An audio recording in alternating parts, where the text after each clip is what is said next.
Balik maning bersama SB Movie. Di video kali ini SB Movie akan mendongeng alur cerita film berjudul The Warrior Way yang dirilis pada tahun 2010. Film ini menceritakan tentang seorang pendekar pedang legendaris yang diutus untuk membunuh seorang bayi, di mana bayi tersebut adalah keturunan terakhir dari klan musuhnya. Bagaimana keseruan kisah filmnya? Oke guys, tak perlu berlama-lama, langsung saja kita sikat alur ceritanya. Film dibuka dengan diperlihatkan seorang pendekar pedang sakti yang sedang bertarung melawan ninja-ninja terkuat di bumi. Pria tersebut bernama Cho-em, di mana Cho-em dengan keahlian pedangnya langsung membeset habis para ninja tersebut. Hingga akhirnya Cho-em berhadapan dengan Grandmaster pedang dari kelompok ninja tersebut. Tanpa banyak basa-basi, mereka pun langsung adu mekanik. Dan akhirnya Cho-em pun memenangkan pertarungan. Setelah membantai pria tersebut, kemudian ia membuka sebuah kotak di mana kotak tersebut terdapat seorang bayi perempuan di dalamnya. Single man left above sticks. Bayi itu adalah keturunan terakhir dari klan musuhnya. Usut punya usut, ternyata mereka telah bermusuhan sejak 500 tahun lamanya. Dan untuk mengakhiri permusuhan antara klan mereka, Cho-em harus menghabisi semua musuh serta keturunannya. Akan tetapi, ketika Cho-em melihat senyum si bayi mungil itu, hatinya pun mulai luluh. Dan sepertinya kekejaman berubah menjadi rasa iba. Lalu Cho-em pun memilih membiarkan bayi tersebut tetap hidup dan membawanya. Saat dalam perjalanannya, ia diikuti dan dikejar oleh klannya sendiri, di mana klannya ini bernama Seruling Sedih. Klan tersebut merupakan pembunuh terkejam di timur. Namun kini Cho-em yang ingin menyelamatkan bayi tersebut, ia pun terpaksa membantai rekan klannya sendiri. Setelah perkelahian itu, Cho-em membawa sang bayi ke sebuah kedai untuk beristirahat dan mengganjal perut mereka. Tak lama kemudian, seorang nenek tua pemilik kedai datang dan menyajikan sebuah makanan. Namun seketika, si Cho-em langsung menusuk nenek tua tersebut dengan sebuah sumpit. Dan ternyata, nenek itu adalah salah satu orang yang juga mengincar nyawa si bayi. Kemudian, setelah Cho-em selesai makan, dia pun membakar kedai tersebut lalu pergi bersama sang bayi. Di sini Cho-em memutuskan untuk mengunjungi teman seperjuangannya dulu dengan menaiki sebuah kapal ke sebuah tempat yang sangat jauh tanpa membawa apapun. Singkatnya, Cho-em pun tiba di suatu kota yang tampak mati dan tandus. Tak lama, Cho-em disambut oleh seorang pria ireng, cilik, penciriten bernama Cha-si-tin. Good luck for some, bad luck for others. Kemudian Cho-em memberikan sebuah foto padanya, di mana pria dalam foto tersebut adalah teman Cho-em dulu yang bernama Smelly. Lalu Cha-si-tin pun mengantar mereka ke ruang Smelly yang tampak sudah tak terawat. Di sini terungkap bahwa sahabat baiknya telah lama meninggal. Di sisi lain, ketua klan yang tak lain adalah guru dari Cho-em terlihat mulai mengikuti jejaknya dan membawa seluruh pasukannya untuk memburu Cho-em dan sang bayi. She will always be. Malam harinya, Cho-em yang sedang kebingungan karena si bayi menangis terus, tiba-tiba ia diserang oleh seorang wanita menggunakan pedang kayu hingga pedang itu patah. Wanita barbar ini bernama Lina. Ia mengira kalau Cho-em ini adalah teman lamanya dia. Lina yang melihat bayi, dia pun mendekati dan menanyakan namanya. Here it is. Namun karena si Cho-em tidak tahu nama bayi tersebut, akhirnya Lina pun memberikan nama bayi itu April. But I should have figured. Setelah mendospok ngalor ngidul, Lina pun mengajak Cho-em untuk menjalankan sebuah bisnis laundry. Dan sebagai gantinya, ia akan mengajarkan bagaimana cara mengganti popok bayi dengan benar. I always done the laundry around here. Do not know how. Cho-em pun setuju dan mereka pun mulai bekerja. So I'll teach you. 60-40. You on the 40. Keesokan harinya, datanglah 3 orang remaja pelanggan pertamanya. Alih-alih ingin mencuci baju, namun mereka malah ingin mencari gara-gara dengan Cho-em. clean as Snow White's panties. Tiba-tiba Cassidy datang dan langsung meremas berijilan mereka hingga akhirnya mereka pun ketakutan dan pergi.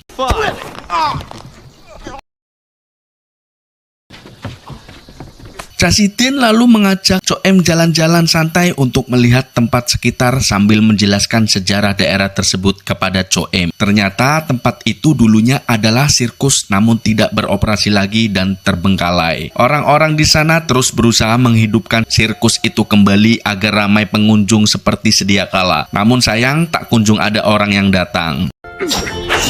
Hari demi hari pun berlalu. Choem menyadari bahwa di sana banyak hal yang dapat merubah dirinya. Di mana Choem di sana diajari cara menanam bunga, membuat sebuah taman, dan bersosial bersama teman, layaknya hidup orang normal dan bukan menjadi Ronin atau pembunuh kejam seperti dulu. Di sini, Choem yang penasaran dengan Lina, dia pun bertanya tentang Lina kepada Cassidy. Kemudian Cassidy pun menceritakan kisah Lina bahwa beberapa tahun lalu sebelum daerah itu hancur dan bangkrut, sekelompok penjahat koboi datang dan melakukan penjajahan di sana. Hingga Lina tertangkap dan diserahkan kepada pimpinannya untuk dijadikan pemuas nafsunya. Namun Lina berhasil kabur dengan menyiram minyak panas ke wajah pemimpin tersebut.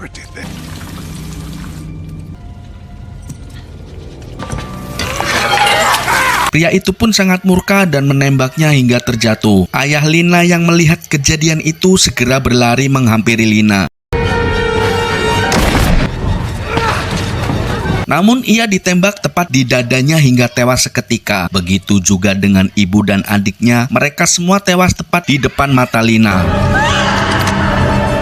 Sedangkan Lina berhasil selamat dan sejak itu Lina benar-benar telah dikuasai oleh rasa dendamnya. By the day 3, she was just ain't cut out for the knife.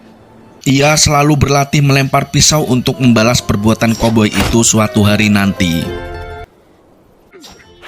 Mendengar kisah Lina yang begitu pilu, kemudian Choem pun mengajari Lina cara melempar pisau dengan baik. Lalu, Choem menutup kedua mata Lina dan berdiri di depan sasaran lempar. I can't do it. Awalnya Lina merasa ragu dengan metode mata tertutup ini. Namun Choem terus membuatnya yakin dan memintanya untuk fokus. Not talk. Focus. Akhirnya Lina berhasil melempar pisau dengan mata tertutup tanpa mengenai Choem. Lina pun semakin penasaran dengan keberanian dan kemampuan Choem. Kemudian Lina pun melempar batu dari belakang ke arah April sang bayi. Dan benar saja, dengan seketika Choem langsung menangkap batu itu. Malam harinya, Lina yang merasa penasaran, ia pun mempertanyakan kenapa Choem dijuluki sebagai seruling sedih. Dengan santuy, Choem menjawab bahwa ia disebut demikian karena ketika Choem menebas leher, suara terakhir yang keluar layaknya suara seruling sedih. The last sound is like a sad flute. Tak hanya itu, ia juga menjelaskan alasannya bergabung dengan klan seruling sedih. Kemudian Lina memberi sebuah kalung di mana kalung itu adalah pemberian dari ibunya. Take it. Kinda. Choem juga memberikan sepasang pedang kepada Lina. Dengan senang hati, Lina mengayunkan pedang itu. Dan tanpa sengaja, Lina melihat pedang legend milik Choem. Lina yang penasaran dan berusaha membuka pedang itu, namun gagal karena Choem telah menyegelnya dengan alasan agar pedang itu tidak terdengar suara rintihan jiwa-jiwa yang telah ia renggut. Di sini juga terungkap jika Choem membuka kunci pedang itu, maka dipastikan klannya akan mengetahui di mana keberadaannya. Who's listening? Di lain sisi, pemimpin klan seruling sedih dan para anak buahnya yang sedang mencari Choem sudah terlihat semakin dekat. Do not look. Di sini, Choem setiap hari mengajari Lina cara menggunakan pedang dengan baik. Hingga saat mereka sedang belajar pedang, sesuatu terjadi kepada Choem di mana ia belum pernah merasakan selama hidupnya. Tak lama kemudian para koboi datang kembali ke kota tersebut, di mana saat itu sedang merayakan Natal. Dalam perayaan itu, para koboi pun mulai melakukan kekejaman dan kekerasan kepada penghuni kota tersebut dengan menjadikan sang badut sebagai sasaran tembak. Tepat saat itu datanglah seorang pemabok yang tak menghiraukan para koboi-koboi tersebut. Ia langsung meminum minuman yang ada di kepala si badut. Di mana ternyata minuman itu akan menjadikan permainan koboi tersebut. Karena keberanian kakek itu, sang pemimpin koboi lalu memberinya pelajaran dengan mengikat tali ke leher dan menyuruh anak buahnya untuk menyeret dengan kuda. Lina yang melihat pemimpin koboi itu, dia pun tidak sabar untuk membunuhnya. Namun dicegah oleh Cassidy dan teman-teman lainnya dengan mengikat Lina di sebuah tiang di dalam rumah demi keselamatannya. Karena merasa berbahaya untuk dirinya, Cho-em juga menyita pedang yang diberikan kepada Lina. Setelah semua orang pergi, ternyata Lina juga sangat cerdik karena ia juga menyimpan sebelah pisau di sepatunya. Dengan pisau itu, ia pun berhasil meloloskan diri. Sementara itu, pemimpin bandit koboi ini kembali untuk mencari wanita pemuas nafsunya dengan kriteria yang aneh, yaitu mencari wanita dengan gigi rapih dan bersih. Lalu ia pun menemukan seorang wanita yang menjadi kriterianya. Namun sang suami dari wanita itu memohon untuk melepaskan istrinya. Tanpa belas kasihan, pemimpin koboi itu malah menembak mereka berdua hingga tewas. Bersamaan dengan itu, dua orang gadis remaja kemudian berlari ke arah pasangan yang telah tewas tersebut, di mana mereka adalah anak dari pasangan suami istri yang ditembak. Kedua gadis remaja itu akhirnya dibawa untuk dijadikan pemuas nafsu pemimpin koboi itu. Hingga akhirnya Lina muncul dengan menggunakan gaun merah yang menawan. Ia menawarkan diri menjadi pemuas nafsu pemimpin koboi itu. Di sini Lina berusaha membunuh pemimpin koboi itu dengan menyamar sebagai wanita penggoda. Di sisi lain, penduduk kota yang menyadari kalau Lina berhasil kabur, mereka pun menyadari Lina pasti kabur dengan alasan ingin membunuh pemimpin koboi tersebut. Akhirnya, dengan terpaksa, Cho-em membuka segel pedangnya. Bersamaan dengan itu, ketua klan yang mendengar suara jeritan dari pedang Cho-em, dia pun langsung mengumpulkan seluruh pasukannya. Kita balik maning ke Lina, di mana dia sedang menggoda ketua koboi tersebut. Namun sayangnya penyamaran Lina diketahui karena si pemimpin koboi itu mencium wangi khas tubuhnya yang mengingatkan masa lalunya. Ketika Lina hendak dihabisi, tiba-tiba Cho-em datang dan menghabisi anak buah koboi tersebut dengan sangat cepat. Sementara itu, pemimpin koboi berhasil kabur dengan mendorong Lina bersama dirinya yang menembus jendela dan terjatuh. Dan pemimpin koboi itu pun kabur dengan menunggangi kuda. Dan saat itu juga Lina berhasil melemparkan pisau dan tepat mengenainya. Namun saat terjatuh, Lina langsung menghampirinya dan melepaskan topengnya. Ternyata dia bukanlah pemimpin koboi. Sementara itu pemimpin yang asli berhasil kabur dan ternyata mereka telah bertukar dengan anak buahnya. Di sini Cho-em berencana untuk pergi karena takut membawa masalah besar di kota tersebut. Namun ia dihalangi oleh Cassidy dan seluruh penduduk kota, di mana Cassidy mengatakan bahwa para bandit pasti akan kembali datang sebab Lina telah membuat pemimpin koboi itu semakin marah. Mereka semua yang sudah lelah ditindas oleh para koboi akhirnya berencana untuk melakukan perlawanan. Mendengar itu, Cho-em pun memutuskan untuk tetap tinggal dan membantu mereka. Kemudian Cassidy memberitahu warga bahwa ia telah menyimpan senjata dan mereka pun menggali sebuah makam tua yang berisikan setumpuk senjata lengkap dengan peluru dan bahan peledak. Terbukti kakek tua pemabok itu dulunya adalah mantan sniper handal yang telah pensiun. That's my primo cactus juice.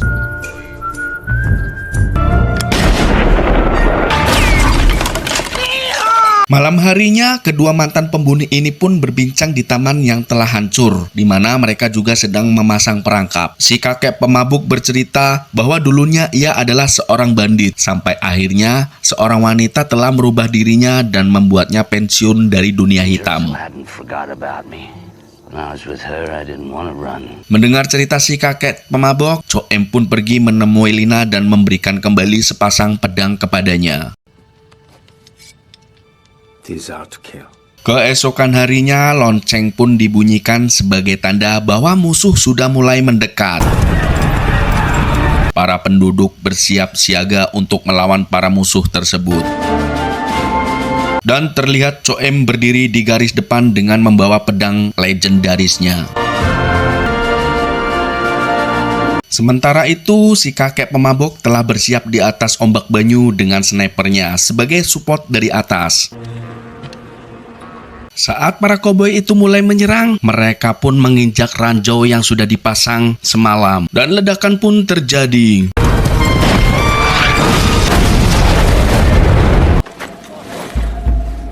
Kemudian ketua koboi dan pasukannya yang tersisa, mereka pun mulai masuk dan menyerang. Perang pun lanjut kembali.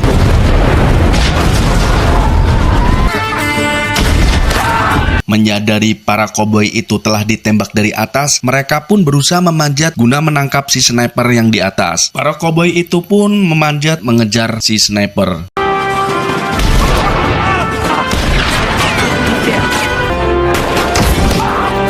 Menyadari para koboi berhasil memanjat, si kakek pun segera kabur dan meledakkan ombak banyu tersebut hingga menjadikan tempat tersebut kuburan bagi para si koboi.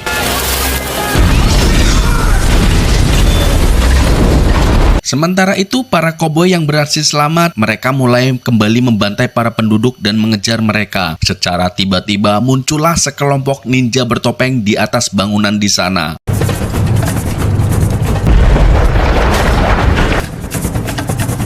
Dan terjadilah pertarungan semrawut antara koboi, ninja, dan penduduk kota.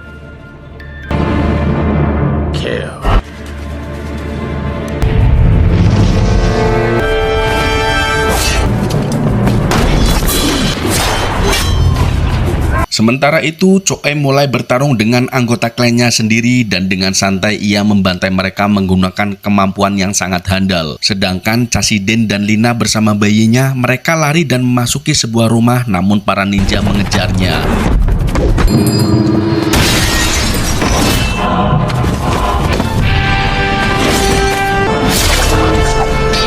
Kemudian Lina memberikan bayinya kepada Chasiden dan menyuruhnya pergi. Sementara itu Chasiden dan bayinya saat hendak melarikan diri, dia diketahui oleh pemimpin koboi dan menembak Chasiden hingga tewas.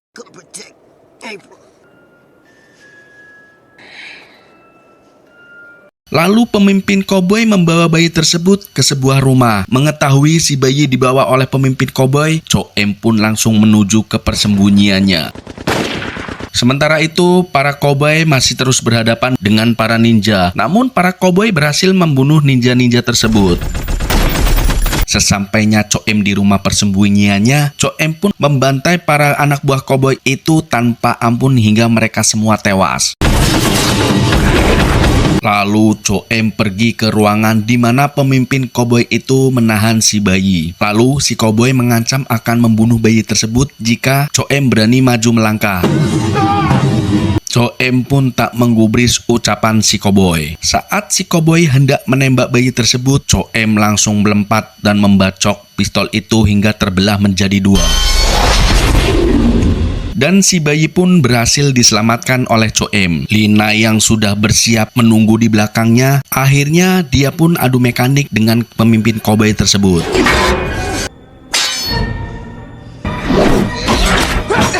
Dalam pertarungan Lina melawan pemimpin koboi, Cho-em dengan sengaja membiarkan Lina melakukan tugasnya, di mana ia hanya menonton pertarungan mereka. Dan akhirnya Lina berhasil motong kaki si koboi, lalu membunuhnya.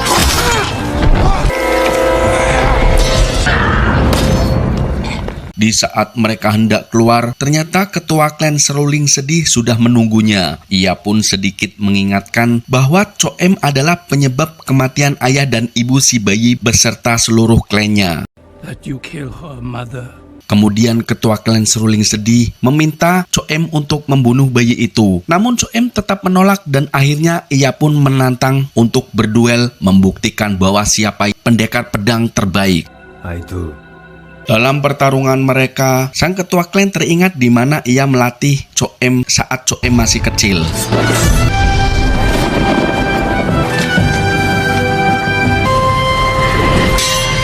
The heart of a priest Heart will become your biggest enemy.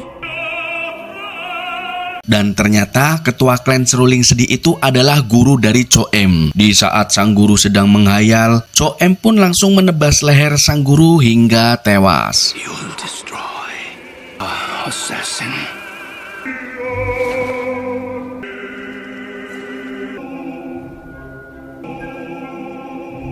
Setelah itu, Cho-em pamit kepada Lina dan penduduk kota yang tersisa, dikarenakan masih ada anggota klan seruling sedih yang kapan saja bisa mendatanginya. Lalu, Cho-em pun menitipkan bayi itu kepada Lina demi keselamatannya.